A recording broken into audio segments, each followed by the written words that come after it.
The Dershow.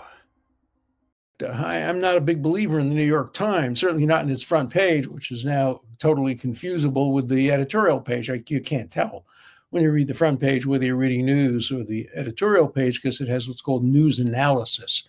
And the headlines are often just going to be opinions disguised as news. But there was an article today, it called itself News, in which said and listed all the areas in which cutbacks were occurring, and it's just not right.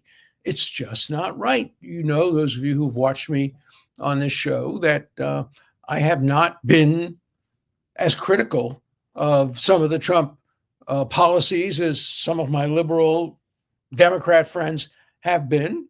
Some people would put it even more starkly, but here I'm going to be critical. I just don't think that you should cut first and then do the research second. Now, the answer may be no, they aren't going to do that. And really, it's been overblown by the Times and by CNN. And I welcome that. If that's true, if you can show me and show the American public that, in fact, the research is not being cut back, all there is a kind of look-see to find out whether in the future we can cut waste while not cutting research. Hey, I'll applaud you. I'll do a whole show commending you for doing that. But I want to see the proof. I want to see the evidence. I want to know that the medical research that could save my friend's life and might someday save the life of your family or friends is not being cut back. I want to make sure that America is doing everything it can to save as many lives and promote as much health as possible. My friend Bobby Kennedy is now the Secretary of Health. And what he says is make America healthy again. Hey, Bobby, I'm with you. 100%.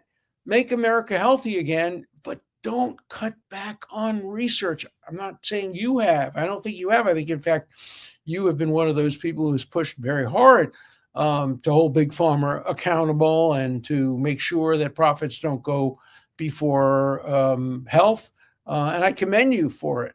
But I think all of us, whether you're a Republican or a Democrat, whether you're an old guy like me or a young person, a lot of young people think they're invulnerable, but we now see increasing rates of cancer among young people. And we need to know why. We need to know what the reason is.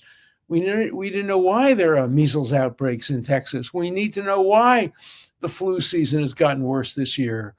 Not that we necessarily can always do something about it, but we also need to know whether we can slow down aging, or whether we can do something to prevent increasing rates of Alzheimer's and other illnesses, or Parkinson's. My former doctor, very, very close friend, is afflicted by Parkinson's, and I suffer when I go to have dinner with him and I see him. And I want research to be done to make sure that if there's anything that can reverse that, it should be done. So yes, cut. Yes, bring Elon Musk on board, but do it in the right places.